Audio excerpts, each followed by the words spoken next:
on a field trip with Mike with Hey, Conforms. How you doing, sir? Good. We're at the Grand Prairie facility. This has been open for 6-8 months. not quite a year. Yeah. Yeah. Last year. Yep. So Mike invited me out. We're gonna do a little walk around. It's kind of neat to see some of the process that, you know, like me, I get a lot of stuff. It's already put together, painted, and what have you. Here they are receiving the raw materials. They've got their paint booths, and thought I'd give you guys a look at what Mike does at the new Grand Prairie facility here. Yeah, one of the things that we talked about, and we all talk about it, and we all see this, but we don't see the raw pipe and things. So we thought we'd at least come over and look at boom pipe, especially the twin wall boom pipe, because you guys don't see it in its raw form. All this is made in a foundry, or the twin wall is made at a foundry in Europe.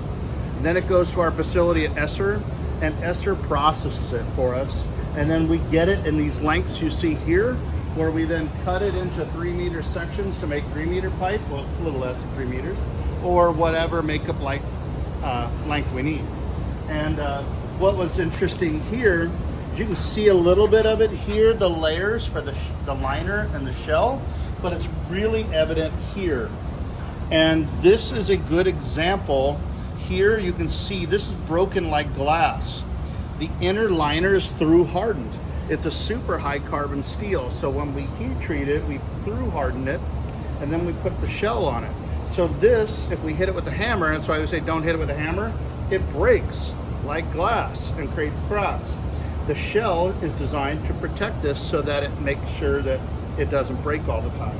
And we can see, you know, that happen here on the edges here for when they insert this when we're manufacturing it. So it's not the same, you know, single wall.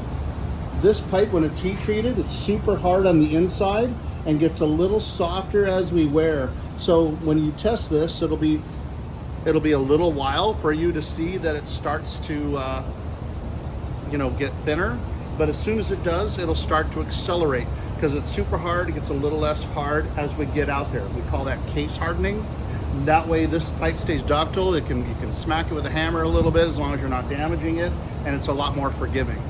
And you can see the same thing, the twin wall pipe. You know, you can kind of see the layers here. Jeff might have to look at an angle, but you can see the thickness difference between the liner and the shell. It's just a much heavier product.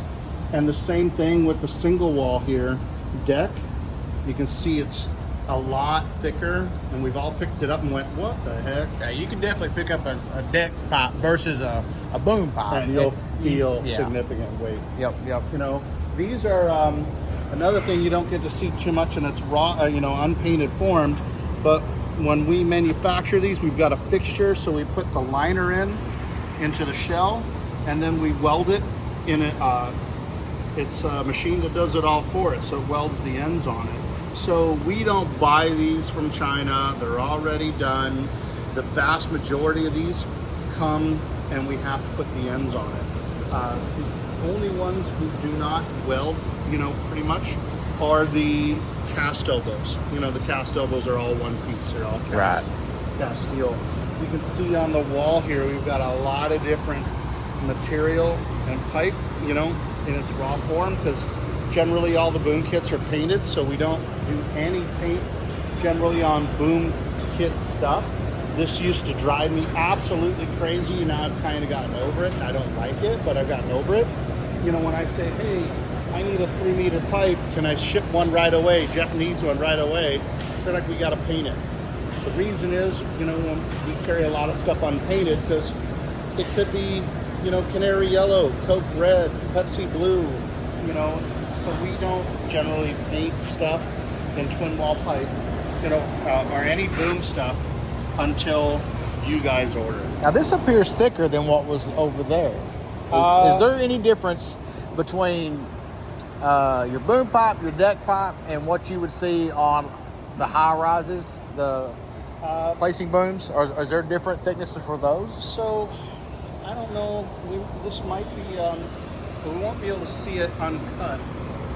When we do high-rise work, generally, a lot of times we're going to get away with our quarter wall pipe, which is 0.25 of an inch, the thickness here. As you see, this is white. It's white because it's heat treated so that it's easily identifiable when we're on the job site. If this was non-heat treated, it'd be a cream color. It's actually the same pipe, same chemistry and everything. That way we only have to carry one part in stock. It's whether it's heat treated or not. And if we heat treat this, when it goes through there, we have a roller and it leaves a mark on these so we can trace the pipe and say this pipe was heat treated in April of 24. You know, if we have a bunch of pipe potentially fail, we can trace it a little bit back to when we processed it. Then we can look at when did we get this from the mill, what's going on, because we're just, again, not just flipping product that we buy somewhere else. It more or less just gives you a lot number, and that way you know what all came through that. Traceability. Now, this pipe is actually 6.35 millimeters, somewhere right around there in metric. It's easier to talk about it this way because the deck pipe is like 5 plus 3, so it's a little over 8. It's like 8.6 or something millimeters. So deck pipe is actually heavier than our high-rise pipe. Okay. Now, twin wall pipe has a low pressure rating because the two different layers don't like a lot of pressure. It's mostly the end, and the CCI lining doesn't like a lot of pressure. Whereas if we took the same single wall deck pipe and we heat treat it and put heavy duty ends on it, it would increase the pressure rating substantially. Metric ends generally on our booms are not good for more than 100 bar. So we're talking about 1500 PSI or something like that. That's it. Boom pipe, the metric end, this is the metric end here. It has less engagement right here for a clamp than the heavy duty end. It's fractional, but that little bit of a lip edge here, when the clamp goes on there, it has more to grab here than it does here. Okay.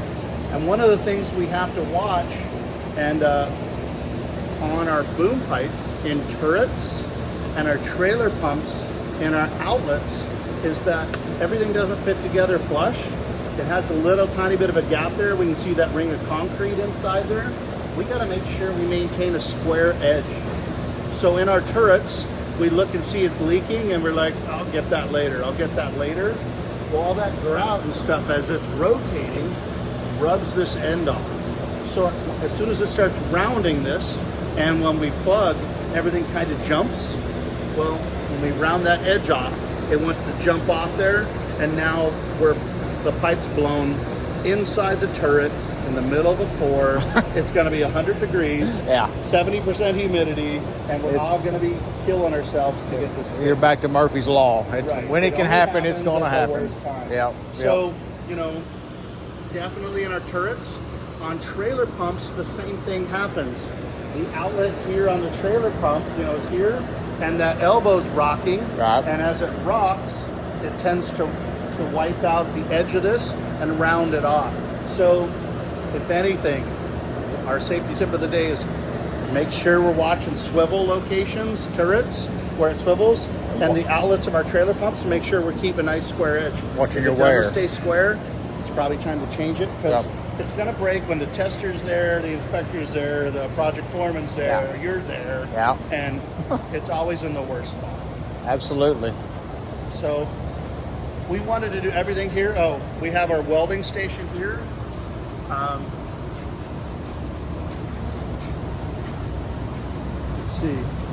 We've got at least a boom kit here. When we're making a boom kit, it all goes in a rack. So when we cut all the lengths, it all goes in a rack, and we even do this in Wisconsin. It stays in that rack and it transports around. Then we add the 3 meters and the bends to it when they're ready to paint. So everything sits in that location.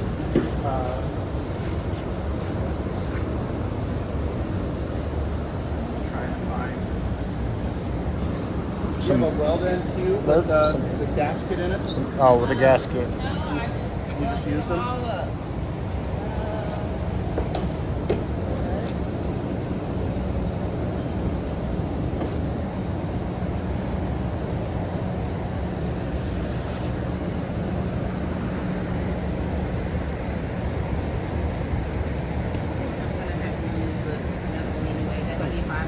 Okay, so this is a deck pipe welded.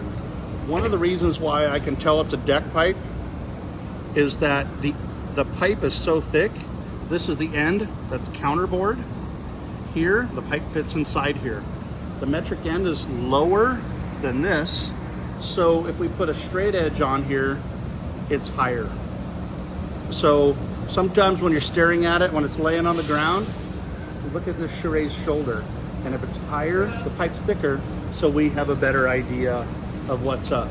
Now, one of the things people say, you know, want us to weld pipe. This is a boom one. We change these on occasion, but this is this one. But you can see this shoulder has just got a little bit of a bevel here. Right.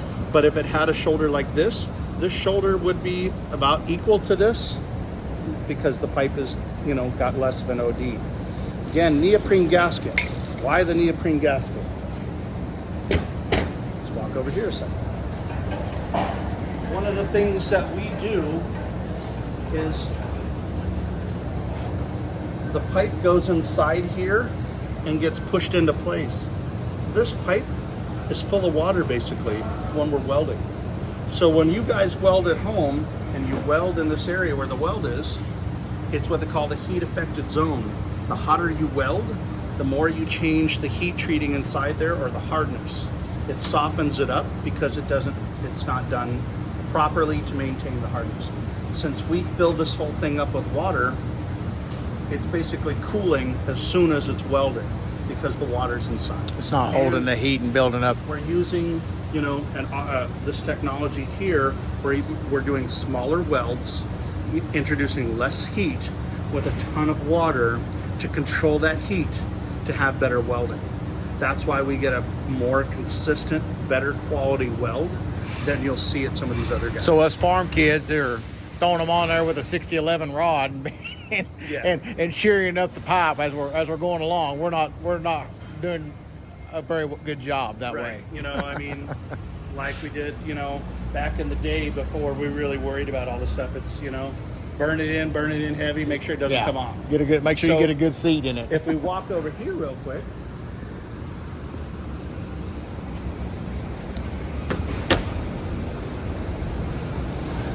See the size of my weld? Oh, it's hardly anything. Yeah. I mean, again, the smaller weld, less heat, better heat control, and wow. You can see inside here, here's that neoprene gasket. That neoprene gasket inside here is when we smash the ends on the pipe, we're sealing it for water so the water isn't leaking through the weld. So again, it's part of our processes. You know, we're not just having some guy that works in a shop somewhere weld this because we need a pipe welder out. Our guys are trained, they know what to look for. We're doing, you know, trying to control the heat processes. Esther does special things to the pipe to help control that as well. But you can see we do hose. Our swaging machine is over here. Not too many guys get to see this either. So every now and then I get somebody that says, hey Mike, I need a 31-inch hose. Well, it gets tough in smaller lengths because we got to put the hose inside here. We've got different dies to grab the hose. It's got to go in here and it's got to smash or swage the end on. Well, when we get into smaller lengths and the end of that hose is in here, it's hard for us to hold it in place. So it gets kind of hard with smaller hoses. Most of the time, guys say I need a 3 or 4 foot hose to put between their 5 to 4 and the 4-inch tree to go in a wall. They don't care if it's 4'2", 4'1", 4 foot right on the nose. They've got some room. Yeah, we've got room. So it doesn't. Nobody's gonna say, hey Mike, my hose is 1 inch short. So yeah, it gets a little tricky, you know, for custom length hoses. Plus, one of the things we do, and I don't see this in other people's hoses, is we have an inspection board here. So when we push the hose in here, we make sure the rubber's at least to that hole. We know the hoses, the rubber's covering that. We know it's pushed in there far enough, but is it seated all the way down? Is it a 1/4 inch short? Is it an 1/8 inch short?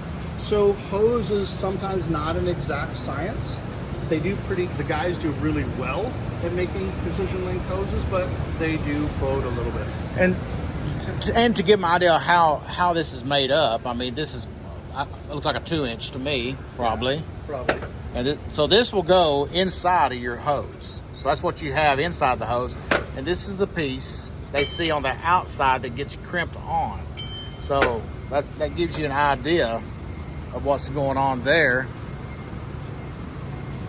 So this is a grooved, this is a Victaulic, you know, but you can see the whole assembly's in here. It's built and set up. So the hose is mashed in here. The barbs will hold it. And then it goes in the machine over here and gets smashed into place. We use the barrel type crimping where it looks like a barrel on it. So when guys are yelling at me about hose and I look at it, I'm like, that's not my hose.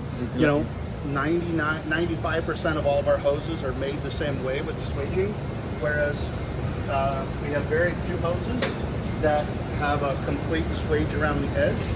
And we've got an example of that. You can see here, you know, we have the barrel type cringes. So we smash here and here, call it good. There's our inspection hole. We can see the rubbers through here. It's a good way to inspect that to make sure we've got our rubbers good. That's very cool. So we have hoses come 2 different ways to us. More hose suppliers are doing it, but we've done this forever. Hose is coiled as soon as it's made. So as soon as it's made, they coil it up because it's hard to store. So it finishes curing rolled up. So if we try to roll out a straight, you know, a coiled hose, you guys know it's damn near impossible to get this thing. You almost got to just kind of leave it in the sun for a little bit. We have a lot of our hoses are available straight, to, you know, 3-inch and above. So we will make them in 10 and 12 feet lengths, approximate, so that when you put the ends on, you guys have a nice straight hose. Some guys like the straight system hoses with 2 ends on it because they go on a rack on their truck, or you know, it's on their boom and they want it to drop back in the cradle. So we get hose cured both straight. So when these come off the mandrel, when they make them, they just cut them into length and store them, you know, in a pallet just like this. So we do both. If you order double-ended hoses from us, if you tell us you want them straight, we'll make every effort to use straight hoses. If you don't tell us, we will use some coiled hose on occasion because generally it doesn't matter. Right. You know, but some guys prefer it, so we try to do our best. So there's probably a couple of 100 feet of hose in this one deal right here. Right. I think that's at least 100 feet. Yeah. It's 2 100 inch. feet here, I believe, 100 or 200 feet in that size. It's 2-inch fabric, so I think it's 200 feet. So next time Scott orders about 200 feet of 2-inch, just send him that roll and just put an end on each end and call it good. I think that's what he was talking about for next year's competition. The hose shows. Yeah, he was just going to order a 200-foot length and have you guys drag it across the yard. It's less clamps, Scott. You don't have to carry that many clamps then. But, you know, we've got a lot of different, you know, parts and pieces. We're still doing a little bit of inventory control here. You know, what's selling, what's not selling, what should we have here, what shouldn't we have here. We've got a lot of different elbows. It's hard to stock every single elbow with a tangent on it, like for swings, because there's so many. But we have some of the more common ones in-house. They have the last, you know, 5 numbers on the casting. So this is 11136. And, you know, if we knew what that was, we could say, oh, that's a cast 45. But we can look at these. This is a short radius elbow. It's a 11158 in a casting for single wall. And that helps us narrow down, you know, again, what you're looking for. Because sometimes you're tired, you're hot, you've had a long day, you've beat out a lot of pipe full of concrete, you've had just a shitty day. So now we're looking through these things and trying to narrow down what you need and help you, you know, get out of a pickle.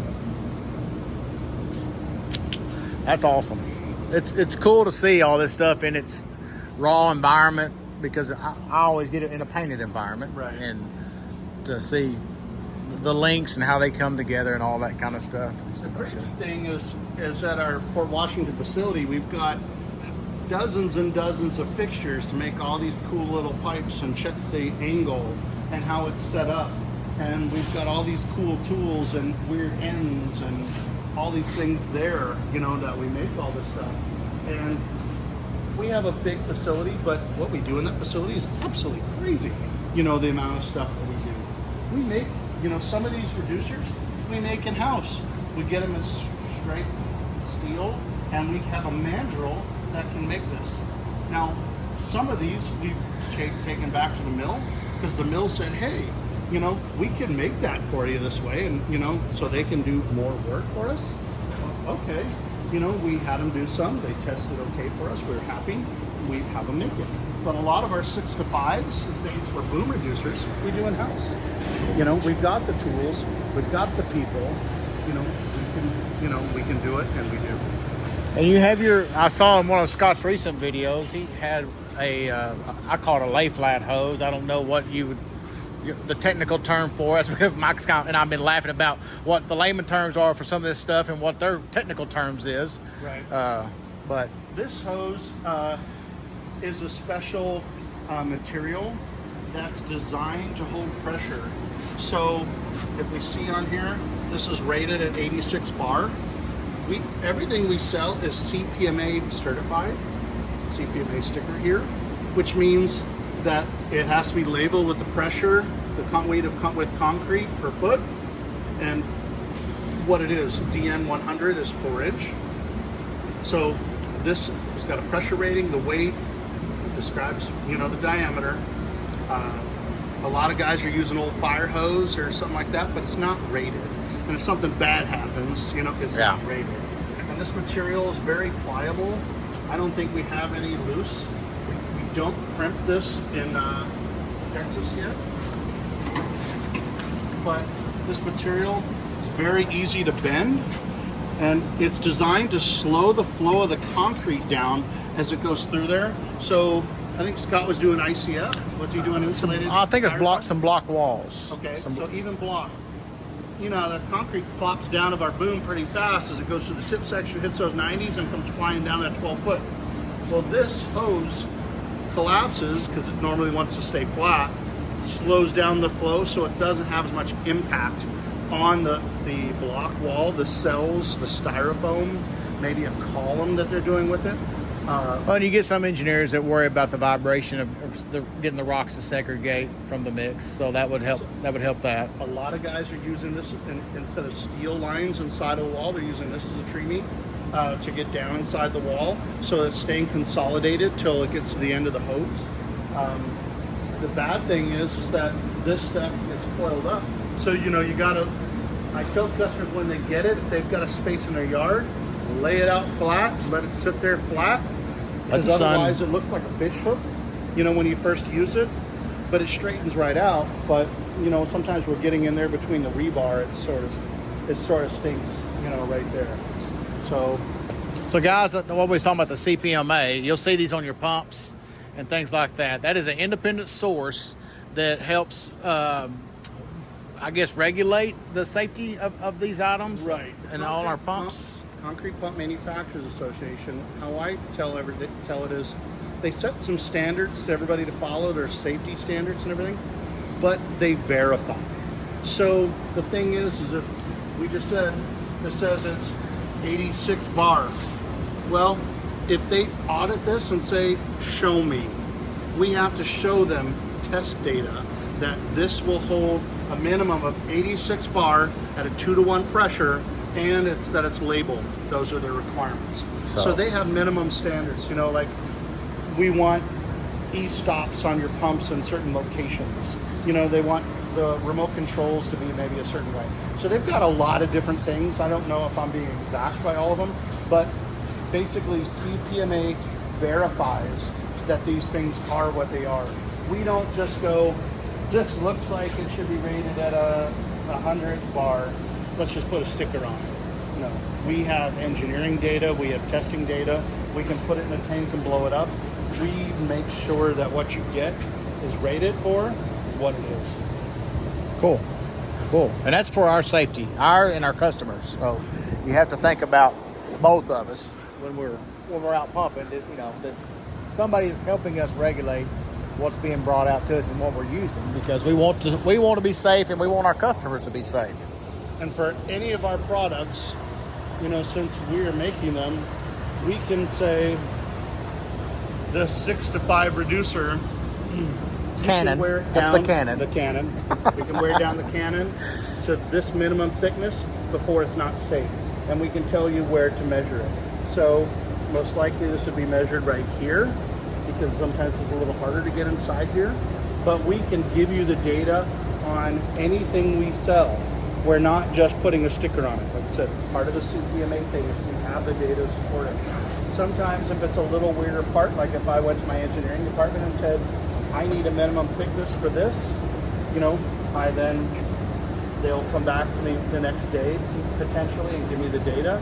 A lot of it I can do myself, you know, with some of the systems I have, you know, at my fingertips. But some of it I lean on our engineering department.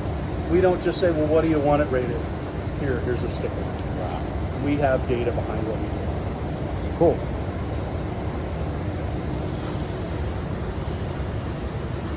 Pipe. We throw the makeup pipes on this when we're painting it here. Pipes slide on there. The elbow racks are these little carts with the little posts on them, so we can stick smaller items in there, so the guys can paint it and work around in a circle. We have a couple different things we do for back ends and stuff that are clunky and hard to manage. You know, we've got a couple different things we can do with that too. We've had to come up with our own little systems, you know, to do stuff in our facilities. Well, this is outstanding. I mean, and you keep some stuff up front to show them. So can anybody just walk off the curb and come in and stuff? They still got to speak to a salesman. How would you do that? We are not really good at point of sale transactions. You know, honestly, we prefer. We do a lot of our sales, you know, through dealers. We do have some direct customers. Generally, you're contacting your salesperson or inside salespeople. They'll write up your sale if you have an account with us, or if you have a dealer in the area, you can contact the dealer and you can come by here and pick it up if we have it in stock. We'll pull the product, paint it, do what we need to do, and you can pick it up here. If you just walked in off the street, it's a little bit clunky, you know, for us still. We don't have everything in place for something like that, because we don't do a lot of direct to customer sales already. It's all done through different software and other things. You know, we're not Walmart where you can walk in, scan a code, tell you it's $27.99, and you can walk out. Sure. You know, with a client. Sure. All right. Well, we're going to do some walking around. I think we're going to go on a field trip, another field trip. But anyway, I want to thank Mike for giving me the tour of the new Conforms facility here in Grand Prairie. It's pretty fascinating to see a lot of stuff that, you know, how it comes in, the raw materials and things like that. That's just stuff we don't get to see a lot of times on our end, because we're just pumpers. But it's nice for Mike to give us a tour of the facility. So anyway, we're going to see what else we can get to, and we'll holler at you later.